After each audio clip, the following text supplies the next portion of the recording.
il mio invito a parlare con Don Garbuglio c'è e rimane, lo voglio incontrare assolutamente. Carlo Albanese, da una settimana assessore alla sicurezza del comune di Mogliano, si trova già a dover fare i conti con una polemica scoppiata qualche giorno fa quando al Parco Sole viene organizzata la festa del Grest con 500 bambini, giochi e musica che un residente però ritiene a volume troppo alto.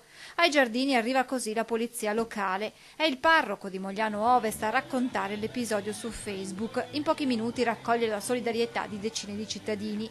Tra i commenti anche quello dell'assessore alla sicurezza Albanese, che conferma l'intervento degli agenti che, spiega, hanno chiesto agli organizzatori di abbassare il volume della musica, non di spegnerla. Forse la musica era un pochino troppo alta, forse chi ha chiamato ha calcato un po' troppo la mano. Diciamo che il buonsenso ha voluto solamente una richiesta di abbassare il tono della musica, non certo di spegnere o di sopprimere la festa, ci mancherebbe, i ragazzi hanno tutto il diritto di festeggiare e di divertirsi. A volte si creano delle situazioni poco piacevoli sia per chi fa le feste, sia per chi abita nelle vicinanze, ma anche la polizia locale che, se chiamata, è costretta a intervenire. Questo episodio in qualche modo spinge l'amministrazione comunale ad una riflessione più ampia sul tema delle feste e delle serate organizzate in città anche dagli esercenti. Faremo una riunione, un incontro con il capo della polizia urbana, con i gestori di queste attività, al fine di verificare le norme esistenti,